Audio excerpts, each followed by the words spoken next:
I welcome you all to this session on with the topic is Introduction to Latest Automotive Technologies, and in particular I will be talking about CRDI technology, which is the latest technology to control diesel engines. So agenda for this session is introduction and followed by some basic knowledge about this technology before I move to the advanced topics like electronic diesel control, CRDI technology.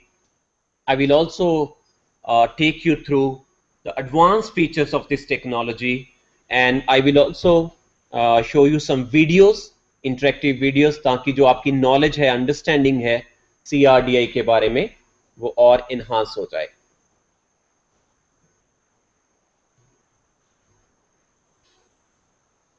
So, future of automobile. When I say future of automobile, मैं ये बताना चाहता हूं कि जो engines, diesel engines आज से 1 साल बाद, 2 साल बाद, 5 साल बाद डीजल टेक्नोलॉजी जो आएगी वो किस तरह की टेक्नोलॉजी होगी. बट मैं अपने आप को ये करेक्ट भी करना चाहूंगा कि जिस टेक्नोलॉजी को आज हम सीखने जा रहे हैं, which is CRDI technology, actually ये टेक्नोलॉजी ऑलरेडी आ चुकी है और ये इनफैक्ट इंडिया में इसे आए हुए 10 साल हो चुके हैं. आपको याद दिलाना चाहूंगा CRDI टेक्नोलॉजी के साथ स्कॉर्पियो व्हीकल महिंद्रा का फर्स्ट टाइम इंडिया में लॉन्च किया गया था 2003-04 के आसपास. और आज ये स्थिति है कि सिर्फ कारें ही नहीं, 3 wheelers, small autos, tractors, generators, trucks, सब इंजन जो हैं डीजल के अब CRDI टेक्नोलॉजी के साथ लॉन्च हो चुके हैं और फ्यूचर में इसकी जो पेनिट्रेशन है और ज्यादा बढ़ती जाएगी. तो सबसे इंपॉर्टेंट सवाल ये है कि जो डीजल इंजन आज से 10, 15, 20 साल पहले मैकेनिकल टेक्नोलॉजी के साथ कंट्रोल हुआ करते थे, इनलाइन पंप, रोटरी पंप, जिसके साथ आप ट्रैक्टर इंजन, कारों के इंजन कुछ देख भी सकते हैं अभी तक भी, बट ये क्यों चेंज हो रहे हैं, क्यों CRDI टेक्नोलॉजी की जरूरत क्यों है इंडिया की मार्केट को. इंडिया के ट्रैक्टर्स जो आज इनलाइन पंप के साथ चल रहे हैं उनको 2 साल के बाद क्यों हमें कंप्यूटर से कंट्रोल करना पड़ेगा. ये सबसे इंपॉर्टेंट सवाल है जिसका जवाब हमें ढूंढना जरूरी है. इसके 2 मुख्य कारण हैं, आप स्लाइड्स देख सकते हैं. एक है जो सबसे इंपॉर्टेंट है, गवर्नमेंट के जो पोल्यूशन के जो प्रदूषण के नॉर्म्स हैं कि कोई भी ट्रैक्टर, कोई भी बाइक, कोई भी स्कूटर, कोई भी ट्रक कितना प्रदूषण कर सकता है, उसकी जो लिमिट है भारत सरकार धीरे धीरे 1 साल 2 साल के बाद उसको और ज्यादा टफ करती जा रही है कि अगर एक इंजन आज X अमाउंट पोल्यूशन कर सकता है तो 2 साल बाद गवर्नमेंट उस X को कम कर देती है. इसके अलावा कस्टमर की जो रिक्वायरमेंट्स हैं, कस्टमर, हम इंडिया के कस्टमर्स को अच्छी तरह से जानते हैं, हम भी उसी का हिस्सा हैं. हमें बेटर फ्यूल इकोनॉमी चाहिए. हर बार हमारा सवाल यही होता है जब भी हम कोई कार खरीदते हैं, कोई बाइक खरीदते हैं कि इसकी एवरेज क्या है. तो कार कंपनीज के ऊपर, ट्रैक्टर कंपनीज के ऊपर हमेशा से दबाव बना रहता है कि इस फ्यूल इकोनॉमी को और ज्यादा इंप्रूव किया जाए, गाड़ी की परफॉर्मेंस को इंप्रूव किया जाए, इसको और कंफर्टेबल बनाया जाए. तो जो ये कस्टमर और भारत सरकार की जो रिक्वायरमेंट्स हैं, अगर ये कार कंपनीज को, बाइक कंपनीज को पूरी करनी है, मीट करनी है, तो जो एग्जिस्टिंग टेक्नोलॉजीज इस समय अवेलेबल हैं, जिसकी हम चर्चा कर रहे हैं कि पहले inline pump, rotary pump use हुआ करते थे डीजल इंजन में, उन टेक्नोलॉजीज के साथ ये रिक्वायरमेंट पूरी नहीं हो सकते।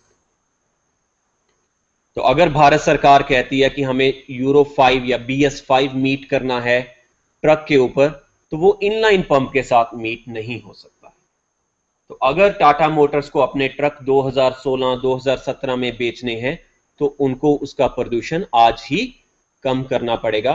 और ये जो रिक्वायरमेंट पूरी करने के लिए आप राइट हैंड साइड पे जो टेक्नोलॉजीज देख सकते हैं, जिसमें CRDI technology, variable geometry turbo charger, variable compression ratio, cruise control, electronic steering, तो ये वो टेक्नोलॉजीज हैं जिससे ये सारी रिक्वायरमेंट्स जो हैं पूरी हो सकती हैं।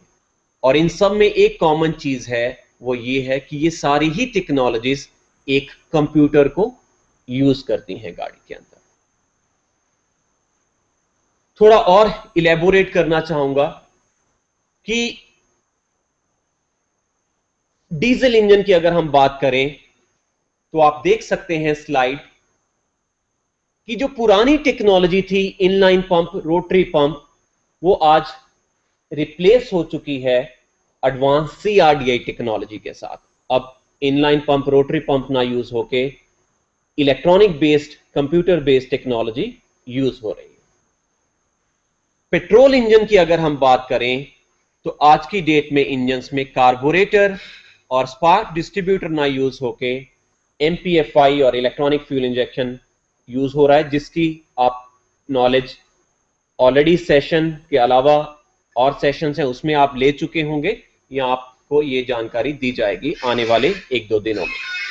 इसके अलावा अगर हम ब्रेक की भी बात करें, तो अब मैकेनिकल ब्रेक ना यूज होके जो टेक्नोलॉजी यूज होती है वो है ABS, anti lock brake system.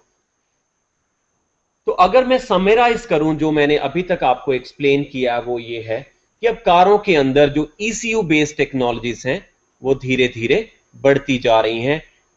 Diesel, petrol, break के अलावा airbags, instrument cluster, body control management, immobiliser, इसके अलावा इवन अब तो गियर बॉक्स भी जो है गाड़ी का, वो भी अब इलेक्ट्रॉनिकली कंट्रोल होता है, सस्पेंशन इलेक्ट्रॉनिकली कंट्रोल्ड है, पावर स्टीयरिंग इलेक्ट्रॉनिकली कंट्रोल्ड है, लाइट्स इलेक्ट्रॉनिकली कंट्रोल है, वाइपर्स ECU कंट्रोल्ड हैं।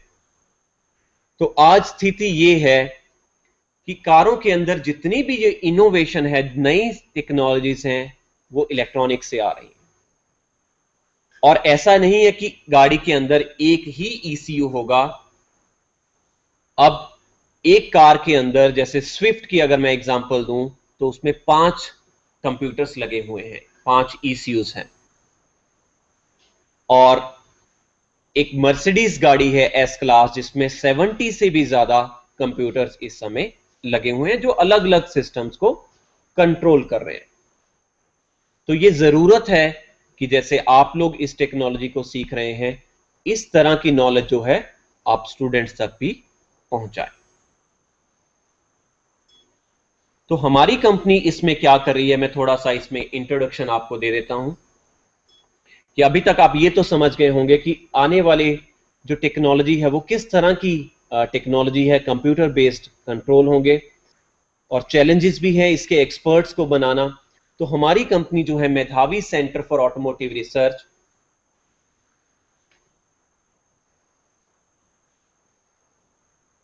हमारा यही जो है काम है, एरिया ऑफ रिसर्च, कि जो लेटेस्ट ऑटोमोटिव टेक्नोलॉजीज हैं, CRDI है, इलेक्ट्रॉनिक फ्यूल इंजेक्शन है, हम इस पे रिसर्च करते हैं। तो इस पे रिसर्च करने के लिए जो भी वर्ल्ड क्लास सेटअप है वो हमारे पास है। टेक्निकल सेंटर इंडिया हमारा रिसर्च सेंटर है।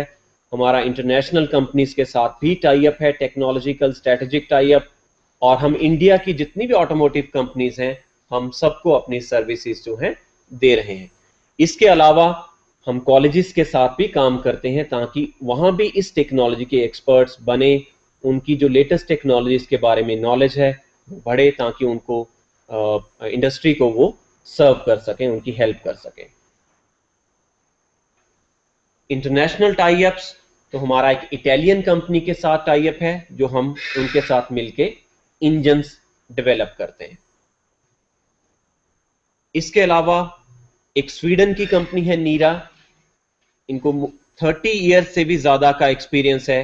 ये ऑटोमोटिव इंडस्ट्री के लिए ECU, इलेक्ट्रॉनिक कंट्रोल यूनिट, या जो कंप्यूटर है ये डेवलप करते हैं कारों के लिए, शिप्स के लिए, रेलवेज के लिए, और हम इनके साथ मिलके ये ECUs डेवलप कर रहे हैं। हमारी सर्विसेज, हम इंडस्ट्री के साथ काम करते हैं, two wheeler market, tractor market, engine develop करने के लिए gasoline, CNG, diesel, electronic engine management, और कॉलेजेस के साथ भी हम काम करते हैं, स्टूडेंट्स को ट्रेनिंग देने का या लेक्चर्स देने का, या कॉलेज के अंदर कोई एडवांस रिसर्च लैब लगानी है। ये हमारे कस्टमर्स हैं, hero, AVL, मैग्नेटी मेरेली, Sonalika, Mahindra, एफटेक।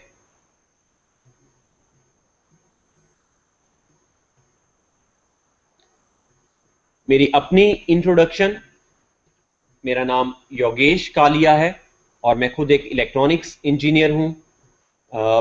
Around मुझे 11 साल हो गए इंडस्ट्री में, और जिन कंपनीज के साथ मैं काम कर चुका हूँ वो है सोनालिका है, बॉश जो इंडिया की सबसे बड़ी ऑटोमोटिव कंपनी है, मैं उसकी R&D का हिस्सा था बेंगलोर में, और इसके अलावा सीमेंस भी ऑटोमोटिव की बहुत बड़ी कंपनी है, मैं उसकी टीम में फ्रांस में था, यूरोप में 2 साल के लिए। और जिन कस्टमर्स को मैं हैंडल कर चुका हूँ वो है महिंद्रा, बजाज, आयशर, और इसके अलावा IIT मद्रास, IIT अब हम कानपुर, IIT पंजाब, सबके साथ हम काम कर रहे हैं। Industrial experience in brief,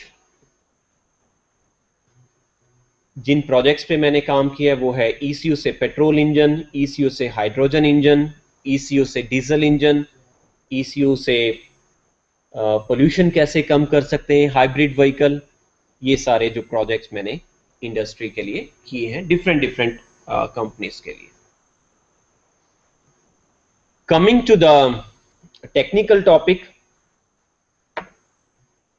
CRDI technology, इसको हम इलेक्ट्रॉनिक डीजल कंट्रोल भी कहते हैं, EDC। और आप देख सकते हैं स्लाइड में, इसमें एक ECU को इंजन को कंट्रोल करने के लिए यूज किया जाता है। CRDI की full form I am sure आप सब लोग जानते हैं, वो है कॉमन रेल डायरेक्ट इंजेक्शन। इसमें कॉमन रेल क्या है, इसको डायरेक्ट इंजेक्शन क्यों कहते हैं, ये आपको अभी मैं 3 स्लाइड के बाद एक्सप्लेन करूंगा डिटेल में। तो सबसे पहले मैं आपको ये बताना चाहता हूं कि जो ये CRDI टेक्नोलॉजी है, ये हर कार के अंदर ऑलमोस्ट प्रेजेंट है, जिसके अंदर की इंजन को कंप्यूटर से हम कंट्रोल कर रहे हैं। फॉर एग्जांपल, निसान की गाड़ी है माइक्रा, सबने देखी है, पूरे इंडिया में इस समय देखी जा सकती है। इसके पीछे एक वर्ड लिखा रहता है DCI, जरूर आपने पढ़ा होगा। मारुति, सबसे ज्यादा डीजल इंजन इस समय गाड़ियां उनकी हैं, रोड्स पे हैं, तो उस पे लिखा रहता है DDIS। अगर जनरल मोटर शेवरले की गाड़ियों की बात करें तो उस पे TCDI। स्कॉर्पियो महिंद्रा की बहुत पुराना CRDI व्हीकल है, उस पे लिखा रहता है CRDE। फोर्ड फिगो की अगर बात करें तो TDCI। टाटा मोटर्स की गाड़ियों को अगर देखें, डाइकोर लिखा रहता है उसके ऊपर। होंडाई ऑफ कोर्स i20 या कोई भी होंडाई की डीजल गाड़ी आप देखेंगे उसके ऊपर आपको वर्ड्स देखने को मिलेंगे CRDI टेक्नोलॉजी। तो ये जो 3 स्लाइड आपको दिखाई हैं, उसका मेरा मेन मकसद आपको दिखाने का वो ये है कि ये जो CRDI टेक्नोलॉजी है इस समय इंडिया की हर गाड़ी के अंदर प्रेजेंट है। ये वो टेक्नोलॉजी नहीं है जो 4 साल बाद, 5 साल बाद आएगी। और ये अब CRDE अब आप महिंद्रा के ऑटोस पे भी देख सकते हैं, आप ट्रक्स पे भी देख सकते हैं, और जेनसेट्स पे भी कुछ देख सकते हैं। और एक महिंद्रा ने अभी ट्रैक्टर भी लॉन्च किया है CRDI टेक्नोलॉजी के साथ। सोनालिका ने भी एक ट्रैक्टर डेवलप किया है CRDI टेक्नोलॉजी के साथ। तो इन सब वर्ड्स का मीनिंग सेम है, CRDE है, चाहे TCDI है या TDCI है, कि इस गाड़ी के अंदर जो इंजन है वो CRDI है। उसका बेनिफिट ये हुआ है कि जो डीजल इंजन आज से 10 साल 20 साल पहले बहुत ज्यादा ब्लैक स्मोक देते थे, सर्दियों में स्टार्ट नहीं होते थे, जिनका पिकअप लो था, वो CRDI टेक्नोलॉजी से वो सारी प्रॉब्लम्स जो हैं सॉल्व हो गई। तो इससे पहले कि मैं आपको CRDI टेक्नोलॉजी के बारे में और बताऊं, मैं आपको जस्ट एक स्लाइड में आपकी नॉलेज रिफ्रेश करना चाहता हूं डीजल इंजन के बारे में। आप already diesel engine automotive mechanical के एक्सपर्ट्स हैं, उसमें काफी काम कर रहे हैं आप लोग। तो इस स्लाइड को मेनली मेरा आपको दिखाने का मकसद उस नॉलेज को रिफ्रेश करना है CRDI के डीजल इंजन के बारे में। तो डीजल इंजन की अगर वर्किंग को रिफ्रेश करें तो सबसे पहले इनटेक स्ट्रोक है। इनटेक स्ट्रोक में फ्रेश एयर इंजन के अंदर, कंबस्शन चैम्बर के अंदर आ जाती है। सक्शन स्ट्रोक भी इसे कहते हैं, सक्शन स्ट्रोक या इनटेक स्ट्रोक। और इनटेक स्ट्रोक जब कंप्लीट हो जाता है उसके बाद सेकंड जो स्ट्रोक शुरू होता है इसके बाद, वो है कंप्रेशन स्ट्रोक। अब दोनों वॉल्व जो है, इनटेक और एग्जॉस्ट वॉल्व, वो बंद हो जाते हैं और जो एयर इनटेक स्ट्रोक में कंबस्शन चैम्बर के अंदर आई है अब वो कंप्रेस होना शुरू हो जाएगी, क्योंकि अब दोनों वॉल्व बंद हैं, कोई एस्केप रूट नहीं है एयर के लिए। अब अगर आप उसका वॉल्यूम कम करते हैं पिस्टन को मूव करके कंबस्शन चैम्बर का, तो एयर का जो प्रेशर है और टेम्परेचर दोनों बढ़ना शुरू हो जाएंगे, राइज होना शुरू हो जाएगा।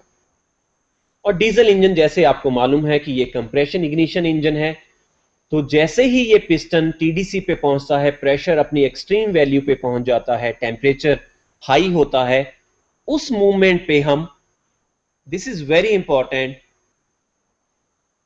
उस मूवमेंट पे हम डीजल को हाई प्रेशर पे इंजेक्ट कर देते हैं। हाई प्रेशर पे जैसे ही पिस्टन TDC के पास पहुंचने वाला होता है और तब एक ब्लास्ट होता है पावरफुल, क्योंकि हमने डीजल इंजेक्ट किया है, वहां टेम्परेचर है, it catches fire, there is a blast, और तब शुरू होता है एक्सपेंशन स्ट्रोक, क्योंकि अब गैसेस जो हैं वो एक्सपैंड करती हैं।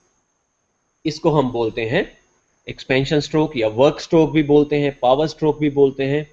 और लास्ट वाला स्ट्रोक जो है वो एग्जॉस्ट स्ट्रोक है, कि जो गैसेस प्रोड्यूस हुई हैं, जो फ्यूल के बर्न होने से जो smoke gases, exhaust gas produce हुई है, उसको हम इंजन से बाहर भेज देते हैं, दैट इज एग्जॉस्ट स्ट्रोक। तो मेरा मकसद इस वर्किंग को आपको एक्सप्लेन करने का यह था कि इनटेक स्ट्रोक में एयर आई, कंप्रेशन स्ट्रोक में कंप्रेस हुई, टेम्परेचर बढ़ा, हाई प्रेशर पे डीजल इंजेक्ट हुआ, उसके बाद एग्जॉस्ट स्ट्रोक में वो गैसेस जो हैं बाहर चली गई। तो CRDI टेक्नोलॉजी का फंक्शन इस स्लाइड पे बेटर एक्सप्लेन किया जाता है कि CRDI टेक्नोलॉजी का बेसिक फंक्शन जो है वो ये है कि पावर स्ट्रोक में जो डीजल इंजेक्ट हुआ है, कंबस्शन हुआ है, उस डीजल की क्वांटिटी को, कि कितना डीजल चाहिए, उसकी टाइमिंग क्या है और उसका प्रेशर क्या होगा, इन तीनों पैरामीटर्स को कंट्रोल करना एक कंप्यूटर के द्वारा, ये है CRDI टेक्नोलॉजी का मेन फंक्शन। हालांकि मैं आपको ये पूरा एक्सप्लेन करूंगा इन डिटेल।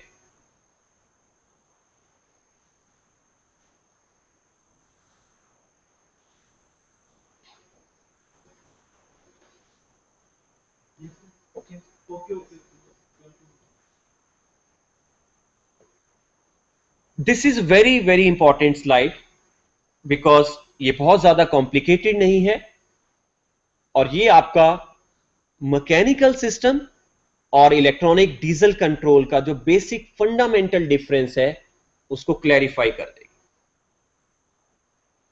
बहुत ही सिंपल स्लाइड है बट बहुत ही यूजफुल है, क्योंकि मैं चाहता हूं कि आप मैकेनिकल टेक्नोलॉजी जो आज तक यूज हो रही थी या अब भी कहीं यूज हो रही है, और इलेक्ट्रॉनिक डीजल कंट्रोल में बेसिक डिफरेंस क्या है वो उसको आप समझें। मैकेनिकल सिस्टम बहुत ही सिंपल, सब लोग हम जानते हैं कि जब मैकेनिकल सिस्टम में ड्राइवर पेडल प्रेस करता है तो एक मैकेनिकल वायर जो है, वेरी सिंपल, जो कि फ्यूल पंप के साथ मैकेनिकली कनेक्टेड है, फिजिकली कनेक्टेड है। जैसे ही ड्राइवर पूरा पेडल प्रेस करता है तो पंप के ऊपर जो प्लंजर लगा हुआ है उसको पूरा खोल दिया जाता है ताकि मैक्सिमम डीजल जो है इंजन के अंदर इंजेक्ट हो जाए। अब ज्यादा डीजल आप इंजन के अंदर इंजेक्ट करेंगे तो इंजन फास्ट रोटेट करेगा और व्हीकल आपका एक्सेलरेट करेगा। वाइस वर्सा, अगर ड्राइवर पैडल से पैर हटा लेगा तो प्लंजर जो पुल किया था वो रिलीज हो जाएगा, फ्यूल की क्वांटिटी कम हो जाएगी, इंजन के अंदर कम फ्यूल जाएगा और व्हीकल आपका slow down. Very very simple. और ये आप बड़ी आसानी से किसी भी व्हीकल पे ये मैकेनिज्म को आप देख सकते हैं। Pump normally inline pump, rotary pump होते हैं, गवर्नर होते हैं, मैकेनिकल गवर्नर। ये तो हो गई बात मैकेनिकल सिस्टम की। अब बात करते हैं इलेक्ट्रॉनिक डीजल कंट्रोल।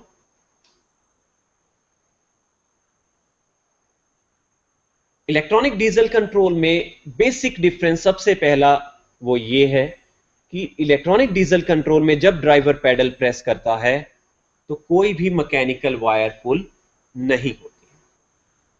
वहां पे एक सेंसर लगा हुआ है जो कि एक वोल्टेज प्रोड्यूस करता है कि अगर ड्राइवर ने पूरा पैडल प्रेस किया है तो 5 वोल्ट, अगर रिलीज कर दिया है तो 0 वोल्ट या 0.5 वोल्ट, जो भी उस स्पेसिफिकेशन है। और उस वोल्टेज को इलेक्ट्रिकल वायर्स के द्वारा ECU या इंजन कंट्रोल यूनिट इसे बोलते हैं, या इलेक्ट्रॉनिक कंट्रोल यूनिट इसे बोलते हैं, या इसे कुछ लोग मॉड्यूल बोलते हैं, कंप्यूटर बोलते हैं, या ECM भी बोला जाता है इसको। जो भी वर्ड्स हैं वो सेम है मीनिंग उसका। और वो ड्राइवर की जो डिमांड के कॉरस्पॉन्डिंग वोल्टेज है वो ECU को इलेक्ट्रिकल वायर्स के अलावा के द्वारा पहुंचा दी जाती है।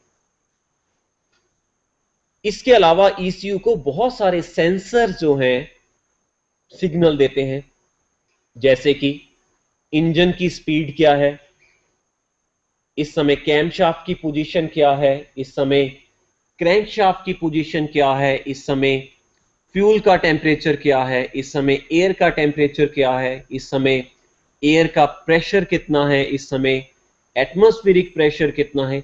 ये सारी जानकारी सेंसर्स के द्वारा ECU को दी जाती है और इन सब सिग्नल के द्वारा ECU फिर कैलकुलेशंस करता है कि इस पर्टिकुलर सिचुएशन में कितना डीजल इंजेक्ट करना चाहिए, किस टाइम पे करना चाहिए, किस प्रेशर पे करना चाहिए।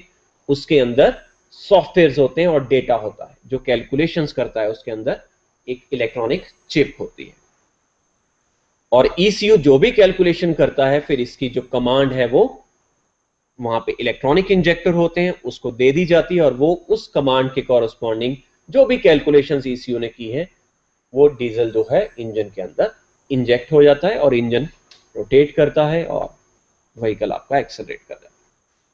तो दैट मींस जो बेसिक डिफरेंस मैकेनिकल और इलेक्ट्रॉनिक्स में है वो ये है कि मैकेनिकल में ड्राइवर डायरेक्टली फ्यूल को कंट्रोल करता है मैकेनिकली, और इलेक्ट्रॉनिक्स के केस में ये डिसीजन लेता है एक कंप्यूटर। तो फ्यूल और ड्राइवर के बीच में है ECU। तो अब सवाल ये उठता है कि दोनों केसेस में अल्टीमेटली तो डीजल ही कंट्रोल हो रहा है, तो ECU लगाने का बेनिफिट क्या है। तो मैं आपको दो एग्जांपल देता हूं जिसके थ्रू मैं आपको ये एक्सप्लेन करूंगा कि फ्यूल और ड्राइवर के बीच में जो ECU हमने और सेंसर्स लगाए हैं इसका फायदा क्या है। नंबर 1, एक सिचुएशन इमेजिन करते हैं जब ड्राइवर ने पूरा पेडल प्रेस कर दिया है, उसको बहुत ज्यादा टॉर्क चाहिए। मान लीजिए ट्रक है, फुली लोडेड ट्रक है, अपहिल जा रहा है किसी पहाड़ पे देयर इज अ हिल और अप हिल जा रहा है और ड्राइवर को बहुत ज्यादा टॉर्क चाहिए, तो driver naturally will press a pedal fully क्योंकि उसको बहुत ज्यादा टॉर्क चाहिए। बट एक चीज जो समझने वाली है वो ये है कि अगर ड्राइवर पूरा पेडल प्रेस करके मैक्सिमम फ्यूल भी इंजेक्ट कर देता है इंजन के अंदर, इसका मतलब ये नहीं है कि वो पूरा डीजल बर्न हो जाएगा। क्यों नहीं बर्न होगा? क्योंकि डीजल तब बर्न होगा कंप्लीटली अगर एयर अवेलेबल है। अगर एयर अवेलेबल नहीं है तो जो ड्राइवर ने एक्स्ट्रा डीजल इंजन के अंदर भेजा है प्लंजर को पुल करके, वो ब्लैक स्मोक में कन्वर्ट हो जाएगा और उसका टॉर्क भी नहीं मिलेगा, फ्यूल वेस्ट हो जाएगा और आपका बहुत ज्यादा ब्लैक स्मोक इंजन से आएगा। तो इस सेम सिचुएशन को इमेजिन करते हैं, कंसीडर करते हैं इलेक्ट्रॉनिक के केस में। तो यहां पे जब ड्राइवर पूरा पेडल प्रेस करेगा, एक वोल्टेज मैक्सिमम जनरेट होगी, ईसीयू को उस वोल्टेज से पता चल जाएगा कि ड्राइवर मैक्सिमम टॉर्क चाहता है, मैक्सिमम क्वांटिटी इंजेक्ट करना चाहता है। बट ईसीयू वो क्वांटिटी की कमांड देने से पहले एयर फ्लो सेंसर से चेक करता है कि इंजन के अंदर इस समय कितनी एयर जा रही है, और अगर वो एयर कम है, ईसीयू के अंदर सॉफ्टवेयर है जो ये डिसीजन लेता है कि ये एयर सफिशिएंट नहीं है फ्यूल को बर्न करने के लिए, तो ईसीयू क्या करेगा? उस फ्यूल की क्वांटिटी को कम कर देगा। बेनिफिट आपको सीआरडीआई गाड़ी में, इलेक्ट्रॉनिक डीजल कंट्रोल वाली गाड़ी में ब्लैक स्मोक कम नजर, क्योंकि ईसीयू को मालूम है एयर नहीं जा रही है इंजन के अंदर, तो अगर एक्स्ट्रा फ्यूल इंजेक्ट करेंगे तो स्मोक में कन्वर्ट हो जाएगा, फ्यूल आपका सेव हो गया, ब्लैक स्मोक कम हो गया, इंजन की आपकी जो है मैं कहूंगा एफिशिएंसी इंप्रूव हो जाएगी। मैकेनिकल में तो ऐसा नहीं है, मतलब उसमें एयर जितनी एयर कम है तब भी हमारा डीजल उतना ही जाएगा। एग्जैक्टली मैकेनिकल के केस में हम बिल्कुल चेक नहीं करते कि कितनी एयर जा रही है, आपका एक्स्ट्रा डीजल जो है वो वेस्ट डीजल जाएगा, तो कम एयर में एक्स्ट्रा डीजल जाएगा तो ब्लैक स्मोक आएगा। पर सीआरडीआई में वो नहीं होगा, ईसीयू उसको कम करेगा। मैं यहां पे ये ऐड जरूर करना चाहूंगा कि अगर ईसीयू डीजल को कम कर रहा है, इसका मतलब ये नहीं है कि इंजन की टॉर्क कम हो गई, क्योंकि डीजल उस डीजल क्वांटिटी को कम किया जा रहा है जो डीजल ब्लैक स्मोक में कन्वर्ट हो जाता, जिसका टॉर्क नहीं बनता। सेकंड एग्जांपल आपको मैं देता हूं, सर्दियों के अंदर डीजल इंजन स्टार्ट होने में टाइम लेते हैं, स्टार्ट करेंगे बंद हो जाते हैं, ऑल दैट प्रॉब्लम आपको जरूर पता है, मुझे एक्सप्लेन करने की जरूरत नहीं है। उसका मेन कारण यह है कि जो डीजल इंजन है वो कंप्रेशन इग्निशन इंजन है, तो इंजन को स्टार्ट होने के लिए कंबस्टन चैम्बर के अंदर कुछ मिनिमम टेम्परेचर अचीव होना जरूरी है। अगर वो कोल्ड है तो इंजन स्टार्ट होने में स्ट्रगल करेगा, इफेक्ट करेगा। और इलेक्ट्रॉनिक डीजल कंट्रोल के केस में क्या होगा, जैसे ही आप इंजन को ऑन करते हैं, इग्निशन को ऑन करते हैं, एक कूलेंट टेम्परेचर सेंसर का सिग्नल ईसीयू को चला जाता है, जिससे ईसीयू को यह पता चलेगा कि इस समय जो है कोल्ड एनवायरनमेंट है, इंजन इज कोल्डर। तो ईसीयू क्या करेगा? फ्यूल क्वांटिटी को बढ़ा देगा। अगर इंजन में हीटर लगा हुआ है या ग्लो प्लग लगा हुआ है उसको ऑन कर देगा, इंजन की स्पीड को इंक्रीज कर देगा। तो ये जो भी इंजन को नॉर्मल स्टार्ट करने के लिए एक्शन लेने की जरूरत है, ईसीयू ऑटोमेटिकली वो एक्शंस ले लेता है, ताकि जैसे आप इंजन को स्टार्ट करें, इंजन फर्स्ट क्रैंक में स्टार्ट। बट सर इंजन तो कोल्ड कंडीशन में है ना, ईसीयू ने कोल्ड कंडीशन में इंजन को दिया, फ्यूल ज्यादा वो करेगा तब तो ब्लैक स्मोक के चांसेस तो उस टाइम भी पर उसमें ग्लो प्लग्स लगे होते हैं इंजन के अंदर, उन ग्लो प्लग्स को ईसीयू कमांड दे देता है, तो वो ग्लो प्लग कंबस्टन चैम्बर का टेम्परेचर बढ़ा देते हैं, इंक्रीज कर। तो आई होप इस स्लाइड के द्वारा आप मैकेनिकल और इलेक्ट्रॉनिक डीजल कंट्रोल के बेसिक डिफरेंस को समझ पाए, और उसका जो फायदा है जो हमें इंजन के ऊपर मिलता है उसको भी आप अंडरस्टैंड कर पाए। और ये बहुत ही सिंपल एग्जांपल्स मैंने आपको दी हैं बट ECU बहुत ही एडवांस फंक्शंस भी कैरी आउट करता है गाड़ी के अंदर, जो आप स्टडी कर सकते हैं। तो वंस अगेन मैकेनिकल का जो सिस्टम है, injection quantity, injection timing, injection pressure, जो मैकेनिकल के केस में ये काम एक मैकेनिकल पंप करता है, तो इलेक्ट्रॉनिक डीजल के कंट्रोल में, इलेक्ट्रॉनिक डीजल कंट्रोल के केस में इंजेक्शन क्वांटिटी, इंजेक्शन टाइमिंग और नंबर ऑफ इंजेक्शन जो है ECU कंट्रोल करता है। इसका बेनिफिट क्या मिलेगा? टॉर्क इंक्रीज हो जाएगी, नॉइस कम हो जाएगी, इमिशन कम हो जाएगा, ड्राइवेबिलिटी अच्छी हो जाएगी, जो पिकअप है वो बढ़िया हो जाएगा, स्टार्टेबिलिटी इंक्रीज हो जाएगी, जो हम इंजन को स्टार्ट करने का जो हमारा एक्सपीरियंस है वो बेटर हो जाएगा। ये सारी जो इंप्रूवमेंट है इसकी वजह से CRDA टेक्नोलॉजी हर गाड़ी, हर ट्रैक्टर में आ रही है।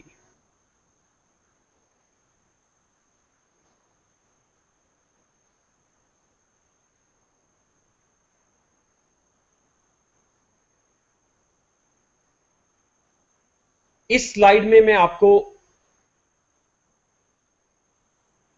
जो अलग अलग प्रकार के सेंसर्स यूज होते हैं उसका एक ओवरव्यू दूंगा। जैसे पिछली स्लाइड में आपने ये देखा था कि बहुत सारे सेंसर्स ECU को सिग्नल देते हैं, जिसके बेस पे ECU फ्यूल क्वांटिटी को कैलकुलेट करता है, कंट्रोल करता है।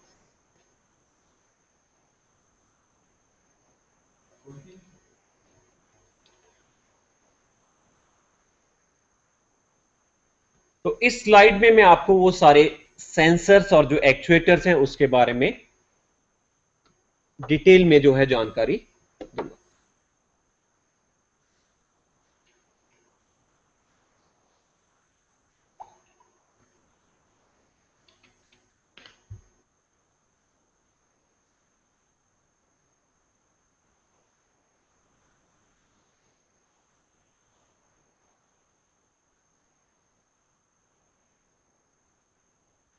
तो ECU को जो जानकारी मिलती है सेंसर से, उसको मेनली हम 3 कैटेगरीज में डिवाइड कर सकते हैं।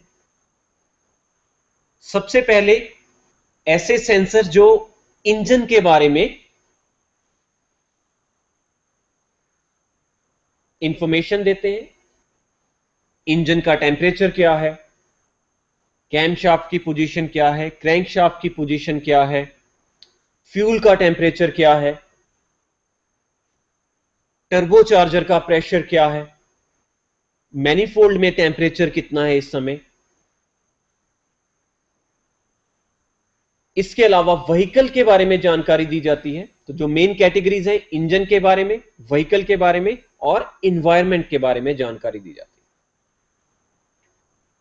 तो व्हीकल के बारे में जानकारी, जैसे कि आप किस गियर में हैं, आपने क्लच प्रेस किया या नहीं, आपने ब्रेक प्रेस किया या नहीं।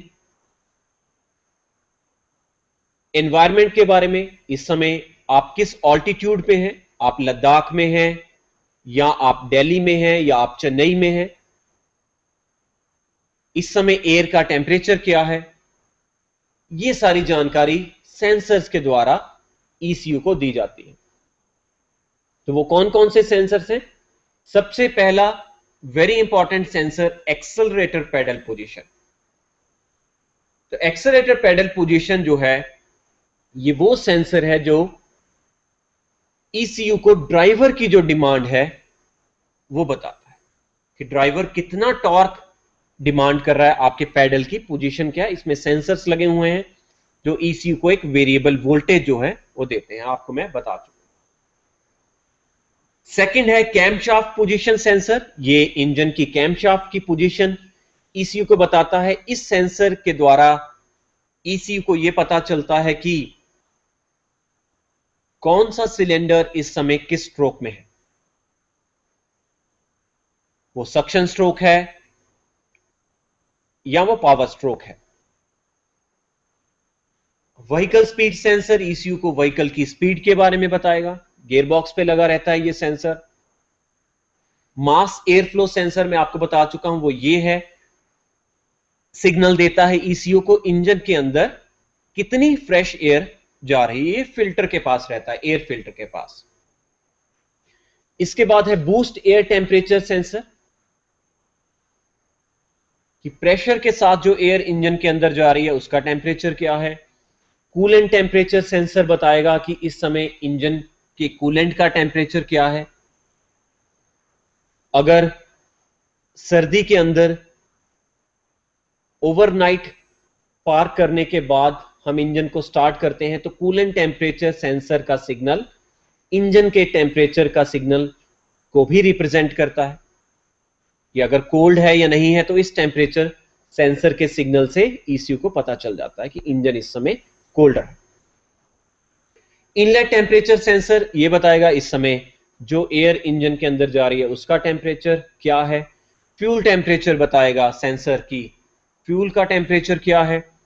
बूस्ट एयर प्रेशर सेंसर, आपको जरूर जानकारी होगी कि डीजल इंजन में टर्बोचार्जर्स यूज किए जाते हैं जो एयर के प्रेशर को इंक्रीज कर देते हैं, और ये जो सेंसर है ये प्रेशर की वैल्यू कितनी है, कितने बार वो प्रेशर है, उसकी जानकारी ईसीयू को देता है, और ये इनटेक मैनिफोल्ड पे रहता है।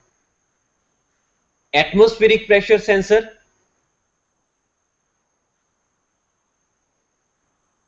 गाड़ी किस ऑल्टीट्यूड पे है मैं आपको ऑलरेडी थोड़ा सा एक्सप्लेन कर चुका हूं। गाड़ी इस समय दिल्ली में है, लखनऊ में है, चेन्नई में है या लद्दाख में है, इसकी जानकारी ईसीयू को मिलती है इस सेंसर से। ये बहुत ही यूजफुल सेंसर है। और लास्ट में है crankshaft position sensor, last but not the least, क्योंकि ये सबसे बेसिक सेंसर है। अगर ये सेंसर खराब हो जाए जो क्रैंकशाफ्ट की पोजीशन को सेंस करता है, ईसीयू को देता है, तो इंजन इमीडिएटली शट डाउन हो जाता है। That is in petrol. Diesel up to Euro 4 people are not using oxygen sensor. It's Euro 5. इसकी ज़्यादा ज़रूरत पेट्रोल में या सीएनजी में पड़ती है या एलपीजी में, जहाँ पे लैम्डा कंट्रोल करना होता है।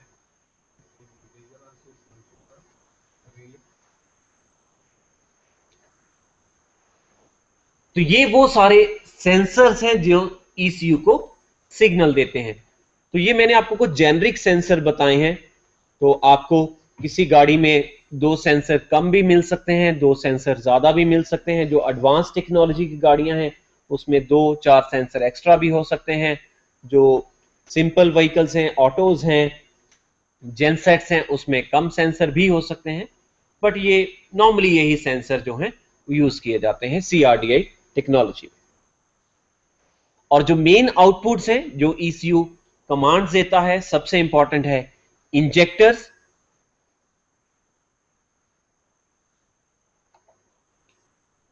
इंजेक्टर्स वो कंपोनेंट है, इलेक्ट्रॉनिक इंजेक्टर यूज होते हैं CRDI में,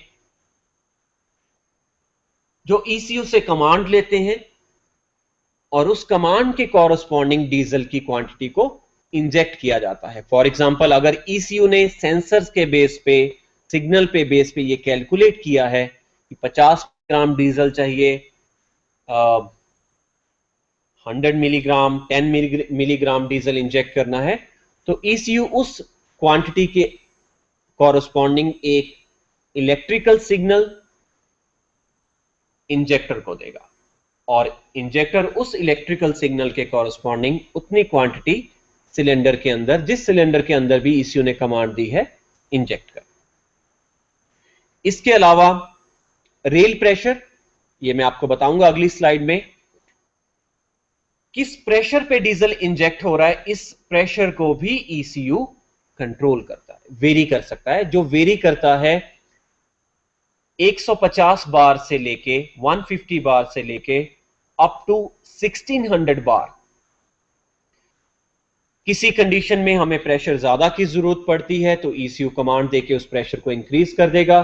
किसी कंडीशन में वो प्रेशर की वैल्यू कम चाहिए तो ईसीयू कमांड देगा पंप को, प्रेशर कम हो जाएगा। मैकेनिकल के केस में ये चीज पॉसिबल नहीं है। और इससे प्रदूषण को कम करने के लिए, पोल्यूशन को कम करने के लिए बहुत हेल्प मिलती है।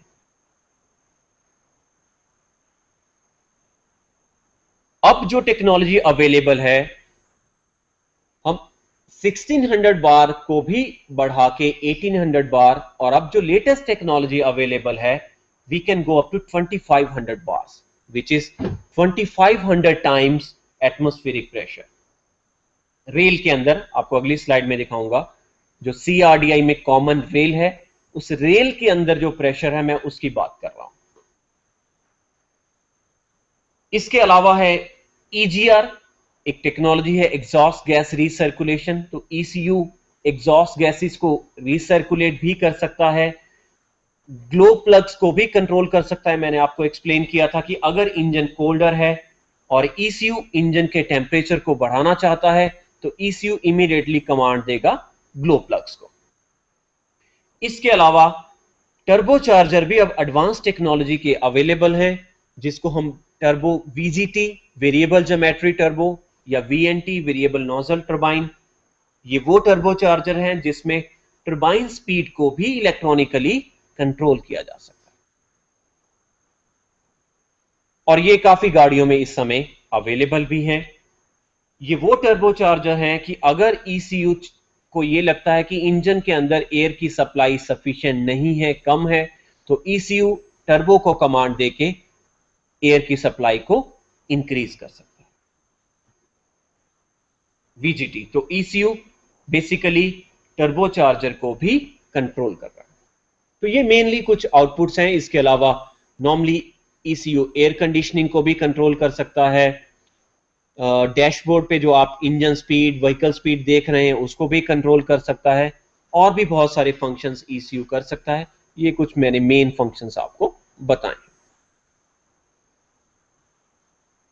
तो इस स्लाइड का दिखाने का मेरा मेन मकसद आपको इलेक्ट्रॉनिक डीजल कंट्रोल या CRDI टेक्नोलॉजी का जो ओवरऑल सिस्टम है, उसके बारे में मैं आपको जानकारी देना चाहता हूं।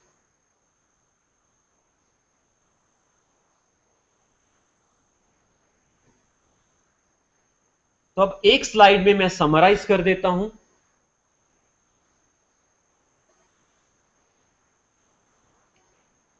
इलेक्ट्रॉनिक डीजल कंट्रोल का फायदा और CRDI का फायदा एज कंपेयर टू मैकेनिकल। जो सेंसर्स और एक्चुएटर्स आपने पिछली स्लाइड में पढ़े, उनको यूज करके आप अभी तक समझ गए होंगे कि जो CRDI टेक्नोलॉजी वाला व्हीकल है, जैसे जैसे इन्वायरमेंटल कंडीशंस चेंज हो रही हैं, क्योंकि उसमें बहुत सारे सेंसर्स लगे हुए हैं, एयर का टेम्परेचर चेंज हो रहा है, एटमॉस्फेरिक प्रेशर चेंज हो रहा है, फ्यूल का टेम्परेचर चेंज हो रहा है, तो ECU लगातार करेक्शंस करता रहता है ताकि आपकी गाड़ी बेस्ट कंडीशंस में ऑपरेट करे। वो लगातार अपने आप को करेक्ट करता रहता है जैसे जैसे कंडीशंस एनवायरनमेंट की चेंज हो रही है। पर जो मैकेनिकल व्हीकल्स हैं, उसमें कोई सेंसर्स नहीं है, कोई कंट्रोलर नहीं है, तो उनका जैसा मैकेनिकल डिजाइन बना दिया गया है, वो वैसे ही काम करते हैं, सर्दियों में, गर्मियों में, किसी भी कंडीशन में। तो एनवायरनमेंट कंडीशंस के ऊपर वो लगातार अपने आप को करेक्ट नहीं कर सकते। ये मैं कहूंगा एडवांटेजेस हैं CRDI टेक्नोलॉजी का, जो आपने पिछली स्लाइड देखी उसकी वजह से ये एडवांटेजेस है।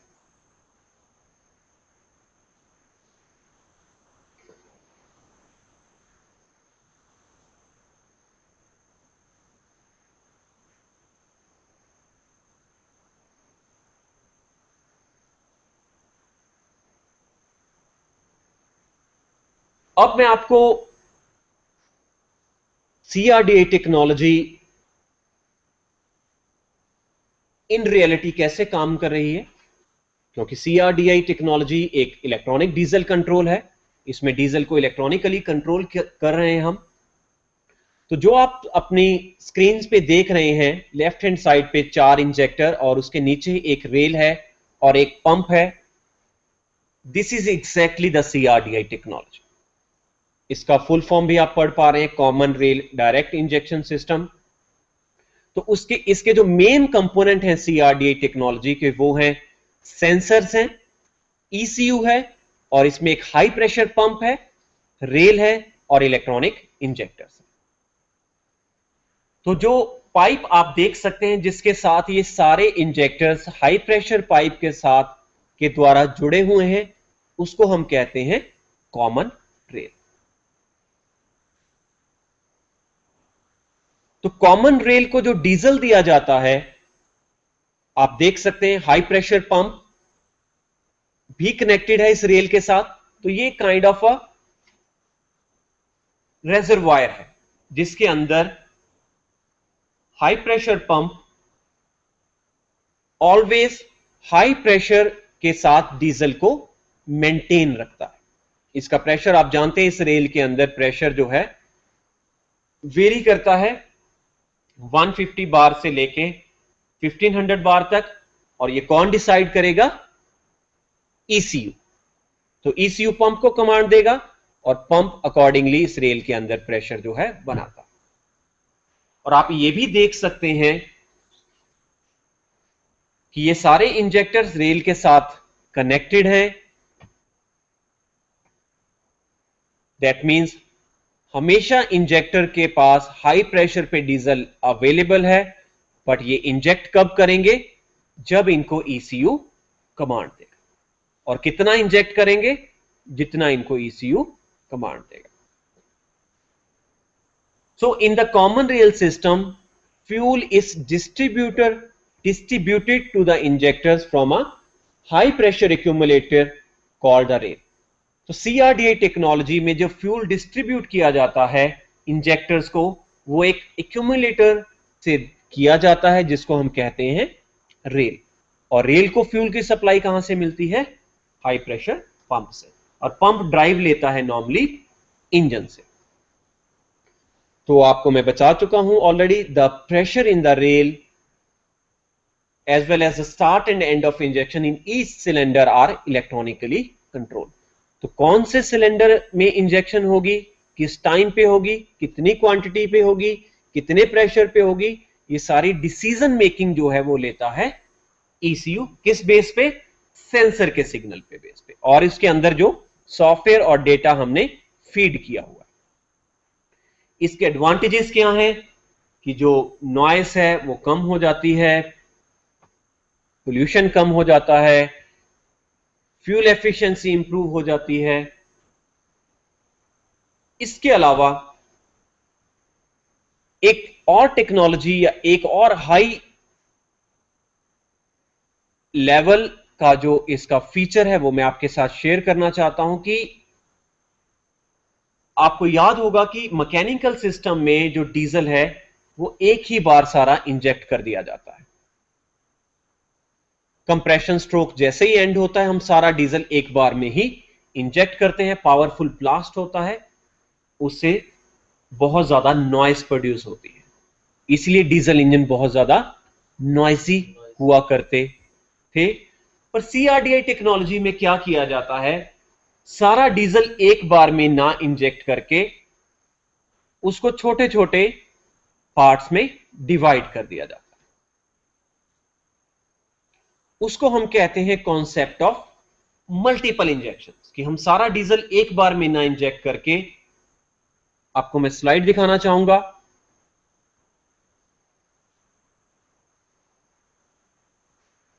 टॉप से बॉटम आप देख सकते हैं कि टेक्नोलॉजी कैसे इवॉल्व हुई है। तो कॉन्सेप्ट ऑफ मल्टीपल इंजेक्शन क्या है? हमें पता है डीजल इंजन में नॉइस इसलिए ज्यादा आती है क्योंकि मैकेनिकल सिस्टम में हम सारा डीजल एक ही बार में इंजेक्ट कर देते हैं। CRDI में आप देख सकते हैं, सबसे टॉप वाली फिगर की मैं बात कर रहा हूं कि मेन इंजेक्शन जो है, जो बिग ब्लू बिल्डिंग आप देख सकते हैं, उससे पहले एक बिल्कुल स्मॉल एक सिग्नल है इंजेक्टर को, इसे हम बोलते हैं पायलट इंजेक्शन, या इसे प्रीवियस इंजेक्शन भी कहा जाता है, पायलट इंजेक्शन भी कहा जाता है।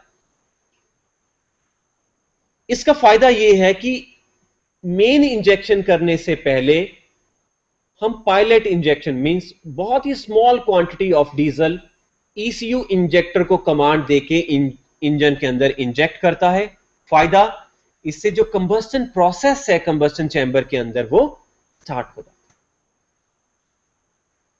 ताकि पायलट इंजेक्शन के बाद जब मेन इंजेक्शन को किया जाए तो जो वो ब्लास्ट है उसकी इंटेंसिटी कम हो जाए।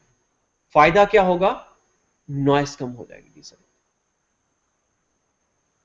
तो ये टेक्नोलॉजी की हम बात कर रहे हैं 2005 की, और आज की डेट में जो टेक्नोलॉजी अवेलेबल है, हम अप टू 7 इंजेक्शंस कर सकते हैं, 3 pilot, 2 main, even post injection भी हम कर सकते हैं। जब पूरा आपका एक कंप्रेशन स्ट्रोक के बाद पावर स्ट्रोक हो गया, पावर स्ट्रोक के बाद भी आप कुछ इंजेक्शंस कर सकते हैं।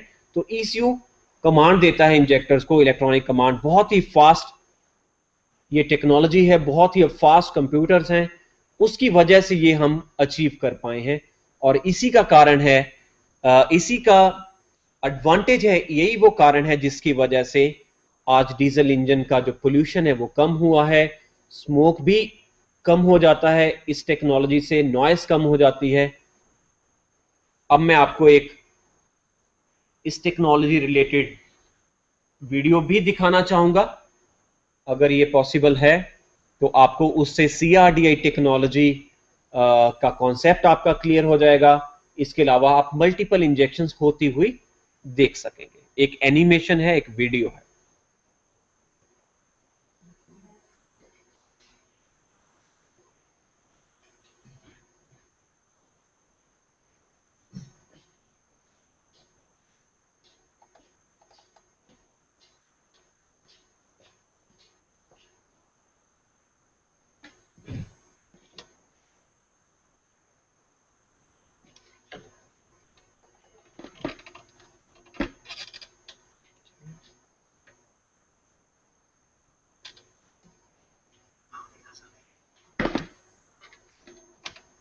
Role in diesel technology based on a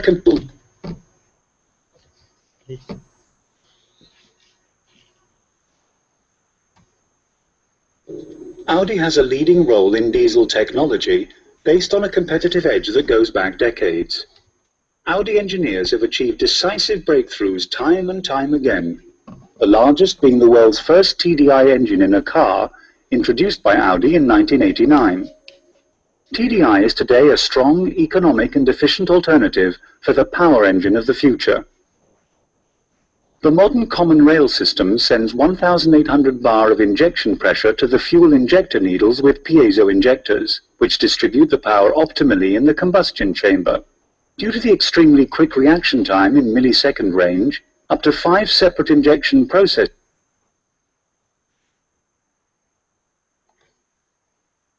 तो आप इस फ्रेम में देख सकते हैं हाई प्रेशर पंप जो इंजन से ड्राइव लेके रेल के अंदर प्रेशर डेवलप कर रहा है, और आप देख सकते हैं किस तरह से इलेक्ट्रॉनिक इंजेक्टर्स ईसीयू से कमांड लेके डीजल को इंजेक्ट कर रहे हैं।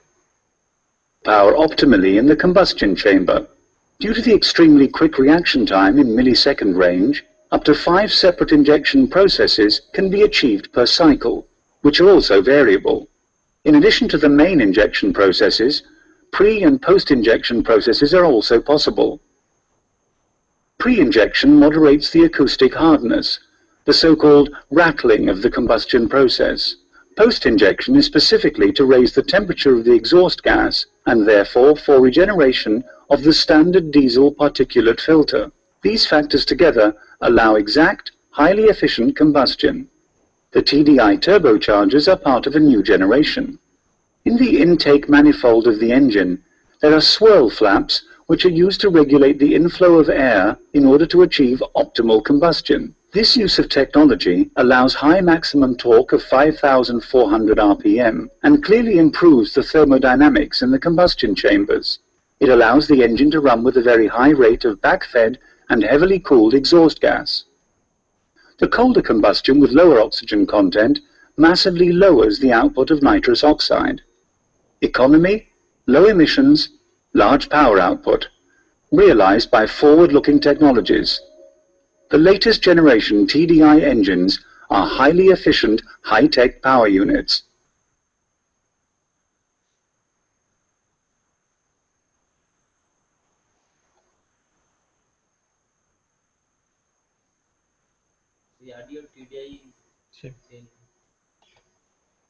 So this was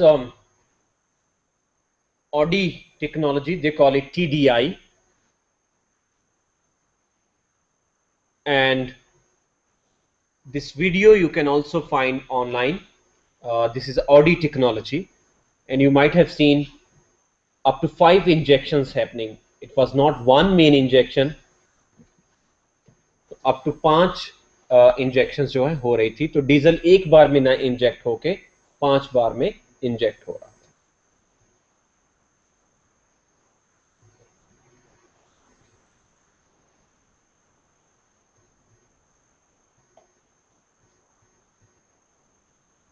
अब सवाल ये उठता है कि अगर 5 इंजेक्शन या 7 इंजेक्शंस डीजल की कर सकते हैं, तो ये डिसीजन कैसे लिया जाए कि किस कंडीशन में कितनी इंजेक्शंस करनी है. क्योंकि ECU अगर नंबर ऑफ इंजेक्शंस को कंट्रोल कर रहा है तो वो उस के बेस पे कर रहा है कि जो डेटा हमने ECU के अंदर स्टोर किया है, CRDI ECU के अंदर. तो जो इंजीनियर इस ECU को प्रोग्राम करता है, कैलिब्रेट करता है, ट्यून करता है, तो दैट मीन्स उसको ये जानकारी होनी चाहिए कि किस कंडीशन में इंजन के कौन सी ऑपरेटिंग कंडीशन में कितनी इंजेक्शंस करने से उसको व्हीकल के ऊपर या इंजन के ऊपर एडवांटेज मिलेगा. अगर हम नॉइस की बात करते हैं तो आप अपनी स्क्रीन पे जो स्लाइड देख रहे हैं, ये एक्चुअली पूरा इंजन का परफॉर्मेंस कर्व है. हम इसे टॉर्क कर्व बोलते हैं. आपने जरूर इसको बुक्स में भी देखा होगा. इंजन का टॉर्क कर्व जो है, इसके एक्स एक्सिस पे है इंजन स्पीड है और इसकी वाई एक्सिस पे लोड है या टॉर्क है. तो ये टिपिकल इंजन परफॉर्मेंस कर्व है. लोअर इंजन आरपीएम पे टॉर्क इंजन की कम होती है.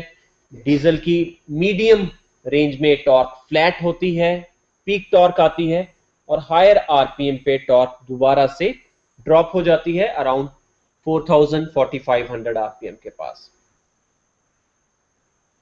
तो coming back to the topic कि जो मल्टीपल इंजेक्शंस की स्ट्रेटजीज हैं वो कैसे हम सिलेक्ट करें. Let's understand as a user of the vehicle, as a driver of the vehicle, हमारी जरूरतें क्या हैं गाड़ी के ऊपर. क्योंकि इंजीनियर को अगर इस ECU को प्रोग्राम करना है CRDI को, तो उसको वो अंडरस्टैंडिंग होनी जरूरी है. हम वहीं से स्टार्ट करते हैं. Let's talk about noise. अगर आप गाड़ी चला रहे हैं तो सबसे priority in terms of noise उस कंडीशन में हम देते हैं जब हम इंजन को जस्ट हमने स्टार्ट किया है या हम सिटी में ड्राइव कर रहे हैं, फर्स्ट गियर सेकंड गियर में, हम पार्किंग में हैं, हम ट्रैफिक में हैं.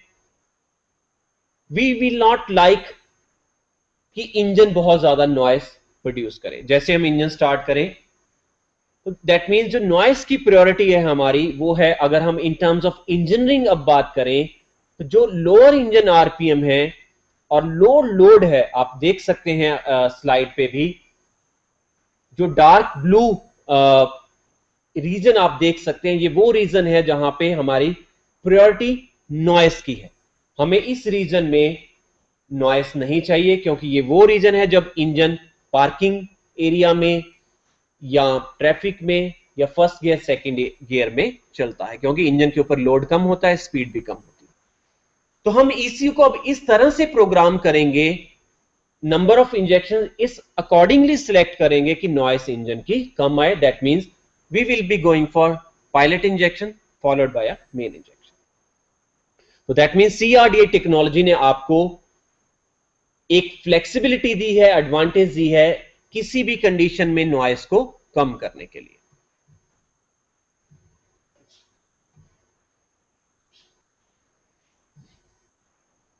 फॉर एग्जाम्पल मीडियम रेंज की बात करते हैं, अराउंड 1800-2000 आरपीएम पे जब इंजन घूमता है, आप थोड़ा सोचेंगे, ध्यान से रिकॉल करेंगे, तो आप इस रिजल्ट पे पहुंचेंगे कि 2000 आरपीएम पार्ट लोड कंडीशन वो कंडीशन है जब हम हाईवे के ऊपर फिफ्थ गियर में ड्राइव करते हैं।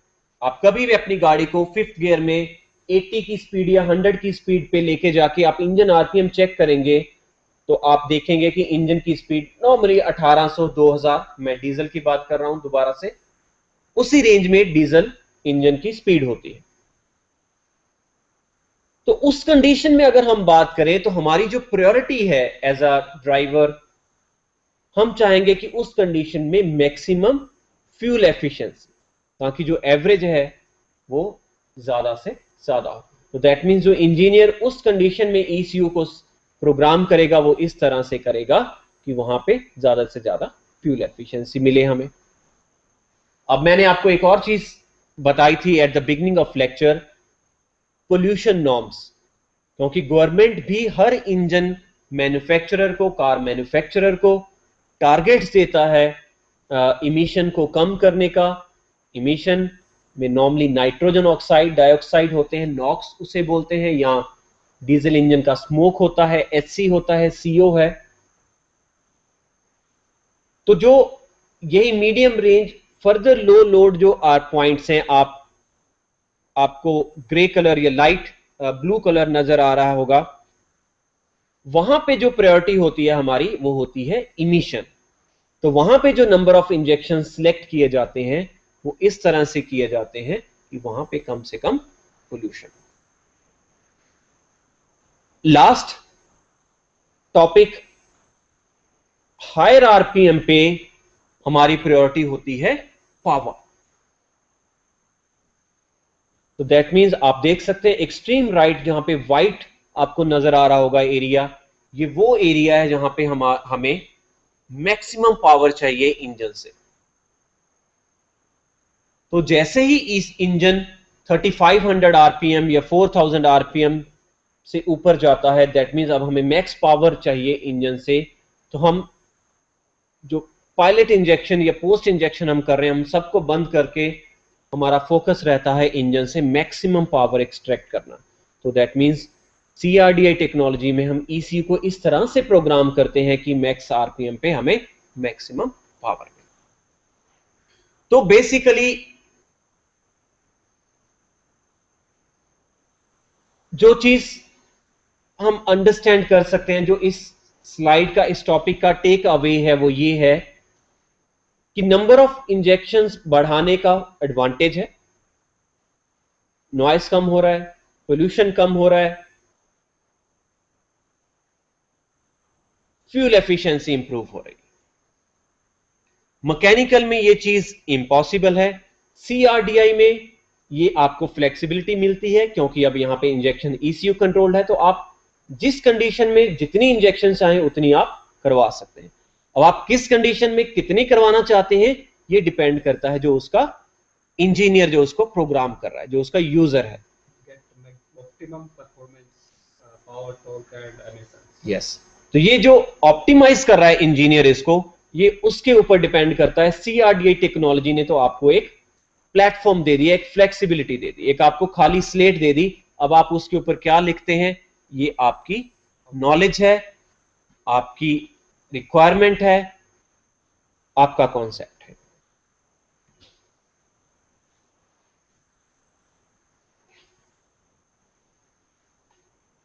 शुड आई कंटिन्यू फॉर 11:20 हो गए,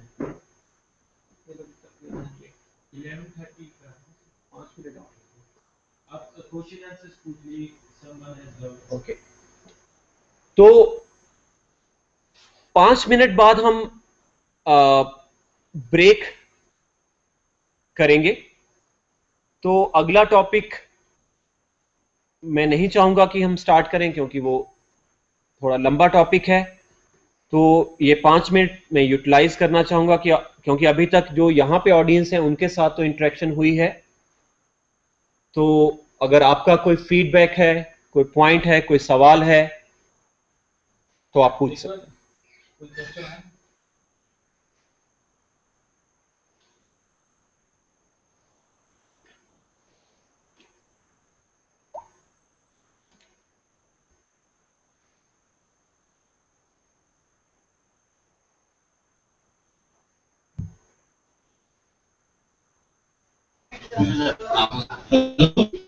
क्वेश्चन ये था कि CRTI में सर जो प्रेशर हमारा होता है आयल का, तो सर इंफिनिटी देता है या नहीं?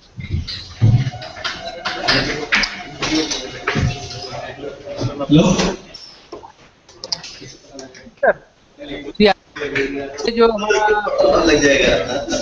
में तो सर आयल बन देता है हमको सर,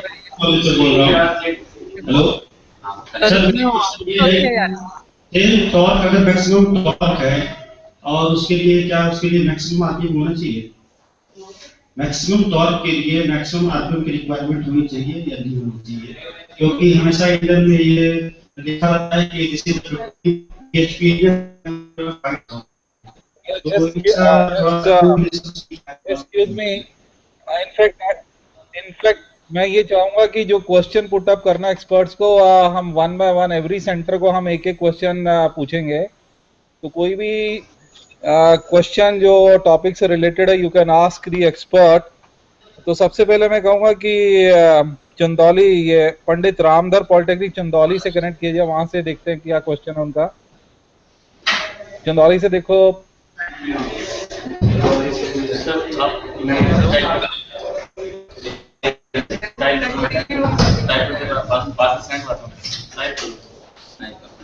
हाँ, चंदौली से क्या क्वेश्चन है? अगर आप ऑडियो ठीक नहीं आ रही है तो you can type the message in the form of message, you can type the question.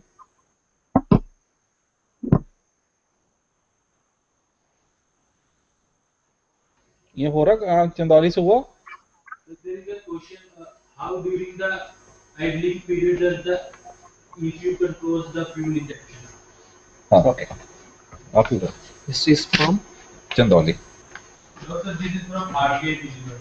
Okay.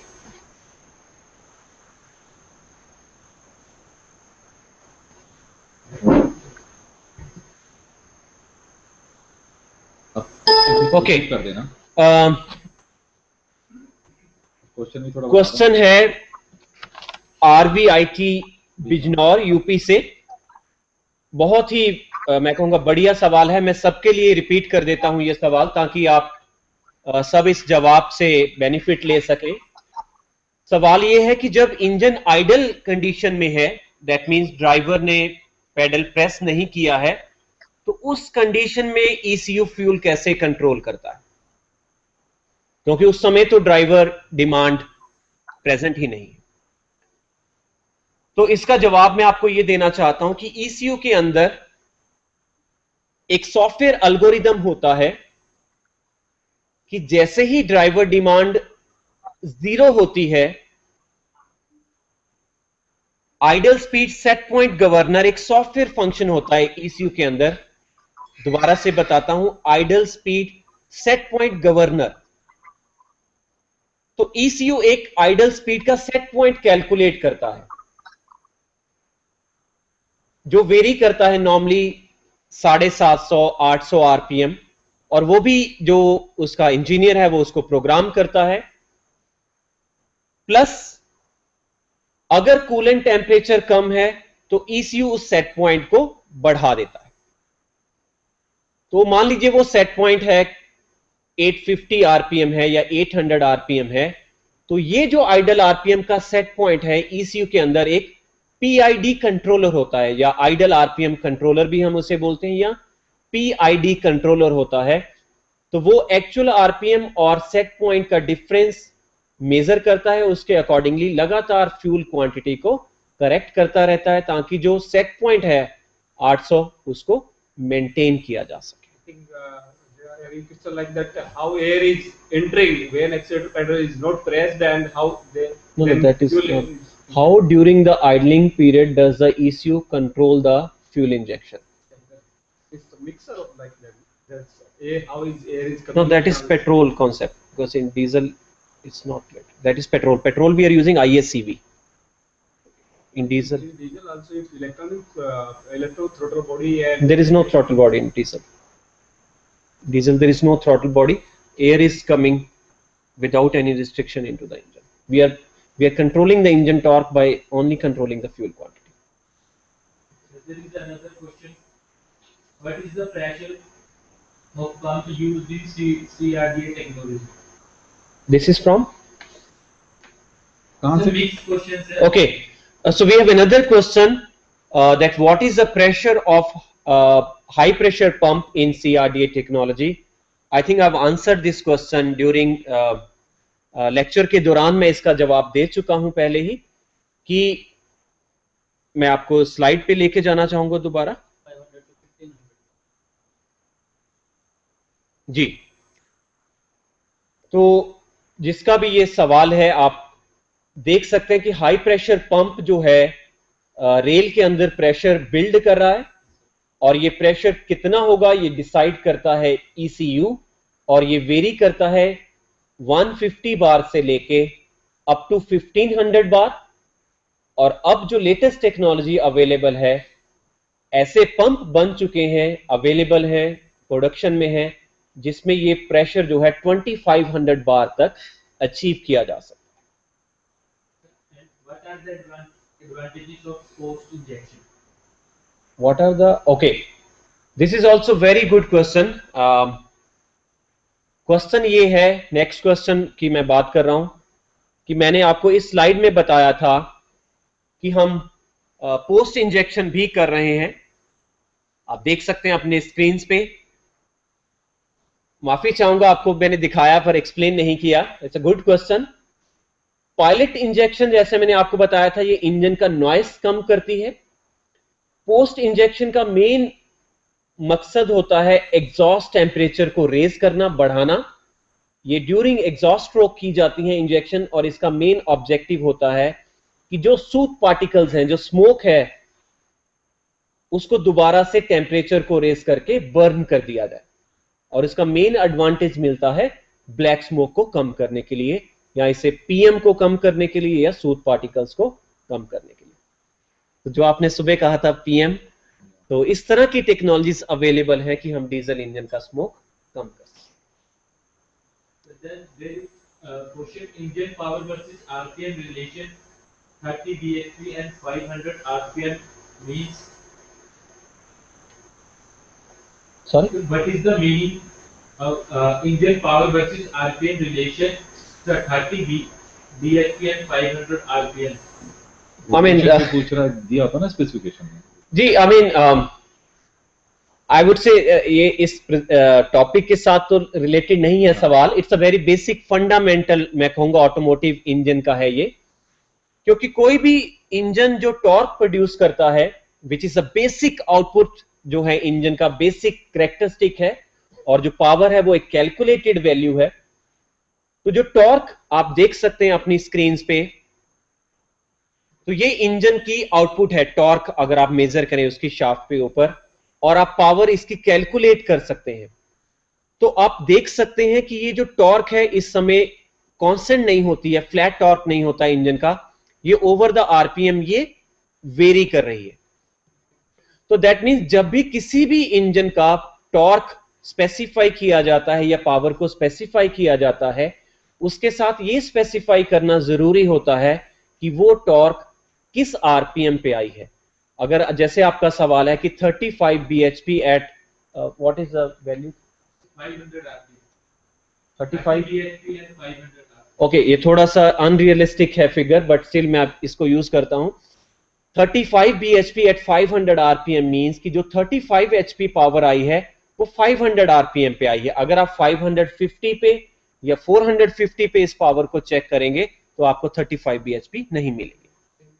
पर टिपिकल मैं आपको बता देता हूं, अगर 2 सिलेंडर डीजल इंजन की बात करें तो 100 horse power, 120 horse power, 90 horse power at 4000 RPM जो है 4500 RPM, ये टिपिकल डीजल इंजन की वैल्यूज है।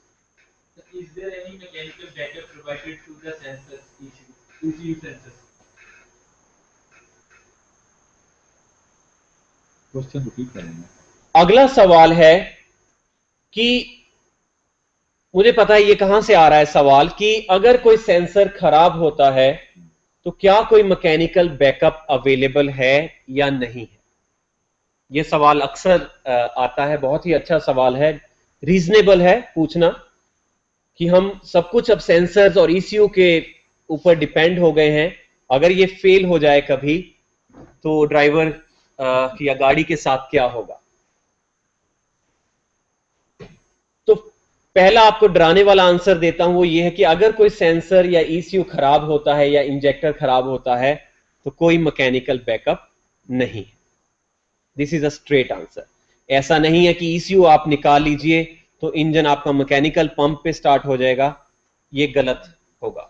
जैसे ही ईसीयू खराब हुआ इंजन आपका बंद हो जाएगा। पर इस इतने बुरे आंसर को थोड़ा सा मैं सही करना चाहूंगा कि ऐसा नहीं है कि कोई भी सेंसर खराब होगा कि इंजन बंद हो जाए, ऐसा नहीं होता है। तो जैसे ही कोई सेंसर खराब होता है ईसीयू के अंदर बैकअप फंक्शनैलिटीज होती हैं जिसे हम कहते हैं लिम्प होम मोड्स, ताकि अगर कोई सेंसर खराब हुआ है तो उस सेंसर से रिलेटेड जो फंक्शनैलिटीज चल रही हैं सिर्फ उन फंक्शनैलिटीज को ही बंद किया जाए, हम इंजन को ना बंद करें। फॉर एग्जाम्पल, अब एक सेंसर खराब हो गया है तो आपका इंजन तो चलता रहेगा बट उसकी टॉर्क जो है वो कम हो जाए। जो इंजन नॉर्मली 4000 आरपीएम तक जा सकता है उसकी स्पीड को हम कम कर देते हैं ईसीयू में फंक्शन डाल के, वो इंजन 3000 आरपीएम तक ही जाएगा। अगर कोई और ज्यादा क्रिटिकल फॉल्ट आ गया, आपका इंजेक्टर ही खराब हो गया जिससे इंजन डैमेज हो सकता है, हम इंजन की स्पीड को और कम कर देते हैं 1200 आरपीएम।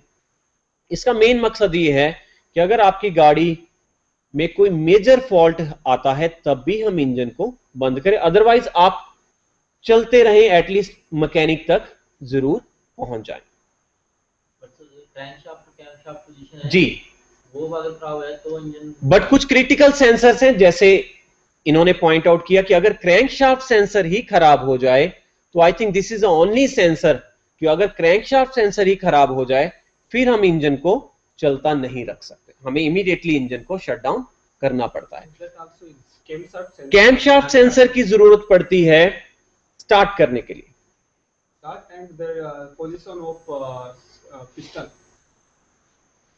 स्टार्ट करने के लिए। इंजन एक बार स्टार्ट हो गया आपका, आप कैमशाफ्ट सेंसर उतार भी लीजिए, इंजन आपका चलता है। अब ये भी फंक्शनैलिटीज अवेलेबल हैं कि बिना कैमशाफ्ट सेंसर के भी इंजन को स्टार्ट किया जा सकता है। कैमलेस इंजन, कैमशाफ्ट सेंसर लेस।